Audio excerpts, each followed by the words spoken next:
Welcome to the Innovation Iowa podcast. I'm business record editor Sarah Dean. Innovation Iowa connects and activates the people and organizations that are transforming Iowa. This is a special series of 5 episodes. Each one will tell a story related to one of 5 key parts of Iowa's innovation ecosystem: capital, startups, corporations, education, and community organizations. This is episode number 1, focused on university and education. For this series, we're going to be taking you on a journey. We're going to look back and look forward, because to truly understand innovation in our state, we have to know the stories of those who came before us, understand the current moment we're in, and inspire you with the perspectives of people who are working to make our state better in the future. Let's dive in. For our first episode, we're rewinding back to learn about some of Iowa's earliest innovators and their inventions. We have business record staff writer Lisa Rossi here to interview our guest, Liz Riordan, the lead outreach and instruction librarian at University of Iowa Libraries. She and her team assist students and researchers with navigating the university's special collections and archives. With that, I'm going to hand it off to Lisa to start the conversation. All right. Well, hi, Liz. Thank you for coming on with us. I wanted to start and just ask you about Kitchen-Klatter and what that was and why it was so important for women in the 1920s and beyond. Yeah, so at the University of Iowa Libraries and the Iowa Women's Archives, there's this collection of 2 women, particularly, Leanna Driftmier and Evelyn Berkby. And in there is this creation of Kitchen-Klatter. And so Kitchen-Klatter started in the 20s when radio was brand new. And people weren't quite sure how strong the medium could be for what radio could do, if you want to put it that way. And so Kitchen-Klatter was an experimental radio program for homemakers. And it was started by Henry Field, who had KFNF radio station in Shenandoah, Iowa. And he used his radio station as like kind of promoting his seed store, things like that. The other radio company in that area was owned by Earl May, a name we well know here in Iowa. And so it was just used to advertise to farmers. But then he put his sister on the radio and said, "Hey, Leanna, talk to the women on the farms here." So she created Kitchen-Klatter, which was basically just her giving recipes to folks, talking about her day-to-day life, some advice she heard about how to raise children, maybe some stuff about animal care, how to keep a nice, tidy house, like just kind of really not overly exciting things, but things that meant something to the women listening. And she said she approached everything as if they were friends. And so when she would talk to them, she'd be like, "Dear friends," and have this really... People described it as having a friend sitting across the kitchen table to you. And so it becomes the longest running radio homemaker show in the country. It lasts for years and years and years. And it's just a simple format of this woman talking to other women out there, talking about her life, relating to them about simple like, "Oh, I got a stain on this apron and I can't get it out. Does anyone have suggestions?" And then women would write in with their suggestions. And it became this community over the radio, essentially. So think about, this is computer, pre-internet, pre-everything like that, creating a network and a community via the radio. And so why it was so important is because if you think about Iowa, especially in the 1920s and 1930s, all the way up until, recently, a lot of women were pretty isolated. They were living either in small towns or on farms. The roads weren't that good, so they couldn't travel easily. Sometimes they didn't even have a car for their own. They had to share a car with their husband who might be using it.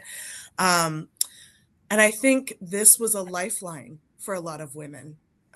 It became this way to connect with other people, even if they weren't going to see anyone for that whole day other than their immediate family. Amazing. Yeah. Can you tell me a little bit more about the story behind the women who created it? You said it was Evelyn and Leanna, yeah. Leanna, yeah. So Leanna is really fascinating.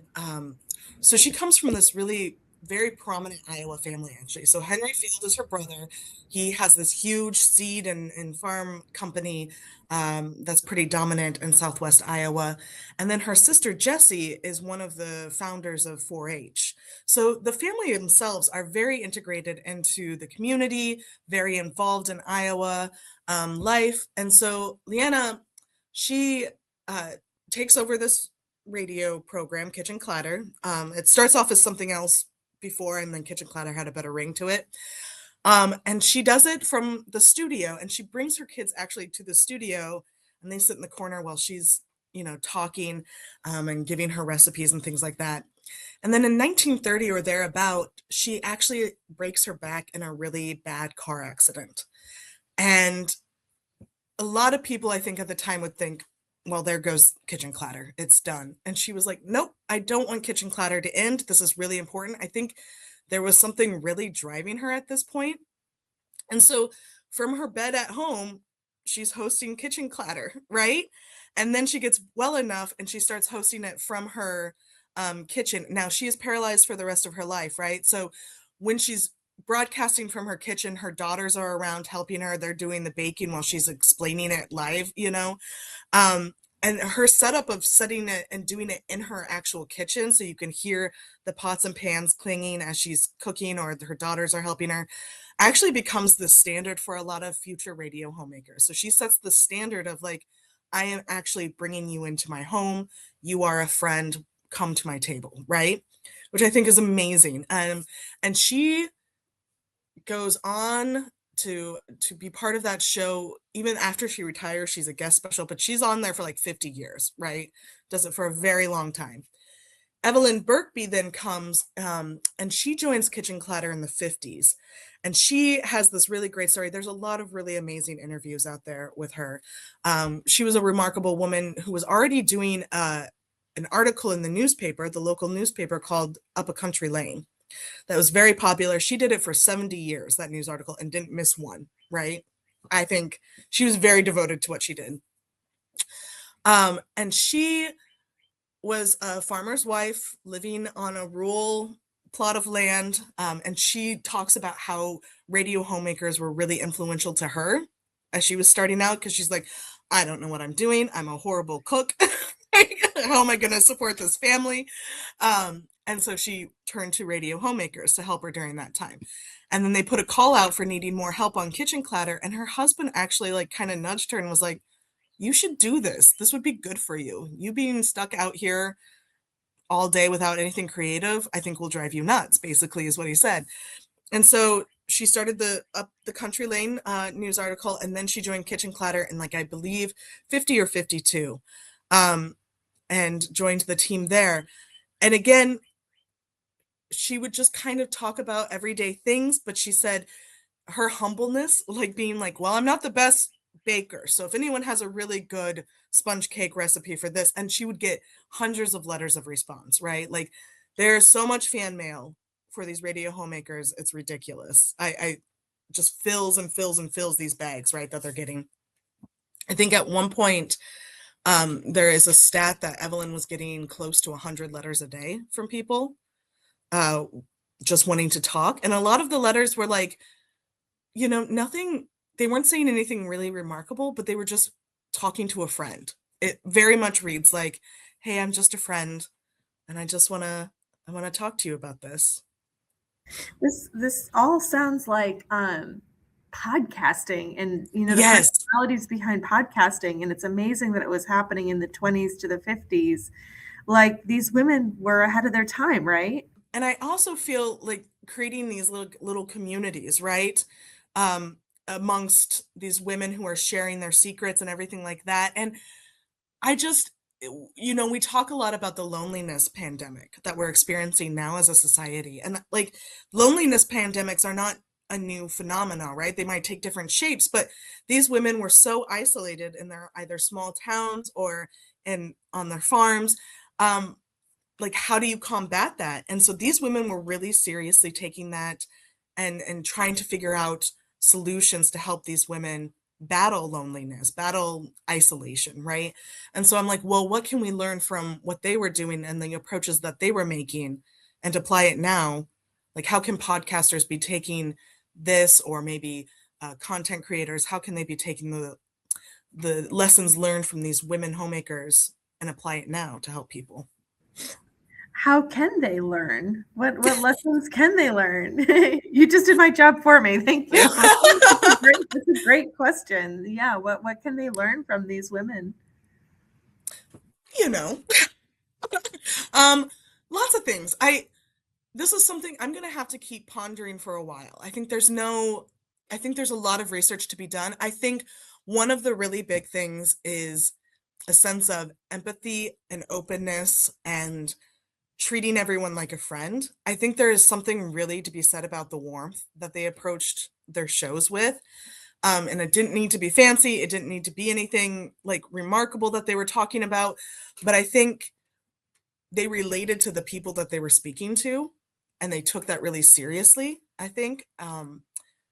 Evelyn and I'm only talking about two of the radio homemakers, but there were several big names that really impacted a lot of people's lives. And I think, you know, approaching everyone as if they're a friend sitting at your table when you are talking. I'm at my kitchen table right now, actually, so I'm talking to you right now. But I think there's a lot to be said there. I think sharing information and knowledge, and being open to getting other suggestions, and having this dialogue with people. I think that's also really important, And I think Evelyn Berkby would always say, always leave a recipe. People just love recipes. And it's funny because I was on the phone with my mom not too long ago, and she grew up in the 50s and 60s. So the height of radio homemaking, right? And she goes, "Oh, Kitchen-Klatter. Yeah, I know Kitchen-Klatter." And I go, "Oh, really?" And she goes, "Oh, yeah, Mom." So my grandma listened to it while she ironed every day. And then my grandma and my aunt, so my great grandma and my aunt Rosie, would sit at the kitchen table and furiously write down everything she said, including all the recipes. And so when my great aunt Rosie died, I inherited some of her recipe boxes. She had tons. I mean, overflow with, right? Um, and I sit there and I was looking at it the other night and I was like, I wonder how many of these are Kitchen-Klatter recipes then. You know what I mean? And so kind of that lasting effect and knowing what you're talking about with people, knowing it's going to help long term, and it should try to help long term, right? And like you're impacting not only who you're speaking to now, but maybe who you're speaking to indirectly generations down the line. Oh, that just gave me the chills. That's amazing. Um, I want to dig in a little bit more on the topics that these women talked about. Mhm. You talked about, child care, raising children, a recipe for sponge cake. Like, I want to know more about like what kind of things were they cooking back then, and how were they raising their kids? I mean, we know this has all changed so much. It changes every generation. What Yeah. sort of advice were they giving? Do you remember from looking I into that? remember. So I've got a few. Now you can go on Iowa Digital Library and actually hear some of their shows. They are Kitchen-Klatter. Some of the shows have been digitized and you can listen to. So that will be a better sense. But like, when it comes to recipes, we're talking Midwest audience. So meat, potatoes, casseroles that will weigh like 20 million pounds. You know what I mean? Like the standard, right? So there's a lot of those kind of recipes. Um, there's a lot of, yes, that involve beef and onion mixed together in a skillet, and then you pour a bunch of stuff on top of it and call it a casserole, right? For desserts, though, I mean, you have everything from Jello casseroles or salads, which I love to explain to people who aren't in the Midwest. Like, a lot of Jello is called salad here. Um, and then a lot of cakes and things like that, like a sponge cake, like a pineapple upside down cake, things like that. Um, and then you'll see things get introduced that they're talking about as technologies change too, obviously, like with the introduction of a microwave or a better fridge or things like that. I mean, you start in the 20s when technology in the kitchen is good, but not what we have, obviously, when you get into the 50s, 60s, 70s, right? So you also see a change in the recipes based on the change in technology too. So recipes that they're saying fit their kitchen, which I think is interesting. So you learn a lot about kitchens and what technology is available to these women too at the time. When it comes to child rearing, one thing that I find really interesting, especially about Evelyn Berkby's situation, is that she actually loses a child, Dulcie Jean, when she was 5 years old. And Evelyn doesn't open up about it right away on the radio. I almost called it a podcast, the radio. But then she does. She starts talking about it. And I really think this is something that is incredibly remarkable and important at this time. We're dealing with the silent generation and the great, like, right? They don't talk about feelings. And so I think her opening up about the death of her child really sent a flood of letters into her. And so I've read some of these letters and they're heartbreaking. And also, I'm going to be honest, slightly bizarre to read, because these women who she doesn't know personally are writing, and they'll just be talking about their day and like, oh, I have a child like this and blah, blah, blah. And by the way, I also had a child die, so I appreciate you saying something. And then they'll go back to like a recipe for a tuna fish casserole, right? Like, it is so odd to see it that they'll mention it, and I think here is this release for them to like share their grief, but then we're going to bury it back up with a recipe for a casserole. You know what I mean? Like, so it's fascinating. And that's not every letter. Some people do take time to explain their situation, but I think it was such a cathartic release for a lot of women to be like, here's a woman talking about her grief and opening up about this, and I now have permission to do the same. Because, you know, a lot of women were experiencing issues like that and didn't have a good way to talk about their grief, which I think was really important. So we at Innovation Iowa, we write a lot about innovation. And so I'm going to ask you how this is my last question, by the way. Yeah. How was Kitchen-Klatter innovative? Oh, so many problems. Yeah, I find Kitchen-Klatter innovative for lots of reasons. I think the format in which the radio show was done, like making it so it's really part of your everyday listening. This is before soaps, you know, radio soap operas or anything like that. And so really getting integrated into the lives of your listeners. I think they're innovative also, and also how they market their materials. So Kitchen-Klatter did produce like food flavorings and bleach and lots of kitchen products, right? And so they were one of the first to advertise their own products. So you would have them talking about like, here's a recipe for mint jelly. And they would they would give the recipe and say Kitchen-Klatter mint flavoring. And then they kind of would go into a commercial at the same time about their flavorings. And you didn't really realize it was a commercial. They were really good about that. Like, hey, we're going to promote our product, but it's not going to be like in your face. Because they wove it into their talking, their stories that they were telling. And there's a lot of stories about Shenandoah, especially like the grocery store there, having to make sure they were stocked up, because if something was mentioned, it would sell out immediately, right? All the women would go out and be like, yep, I got to buy that flavoring, right? I'm going to make this mint jelly and it's going to be spectacular. So there's, and the way that they advertise their own material and integrated it into their storytelling, I think is really fascinating as well. I think the way that they saw a problem within their community, right? Like isolation, women not getting a lot of recognition at this time for all the work that they're doing.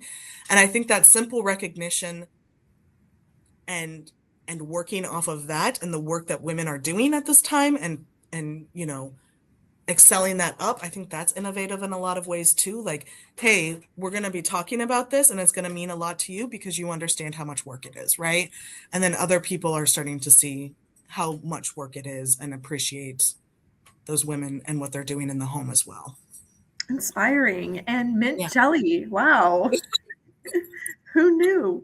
Well, thank you, Liz, for joining us. Before we go, I'm going to hand it over to Sarah, who's going to take a look at our next episode. Thanks, Lisa. And thanks, Liz, so much for joining us today. It's so interesting to hear more about these women's stories. And I appreciate you coming on to share them with us.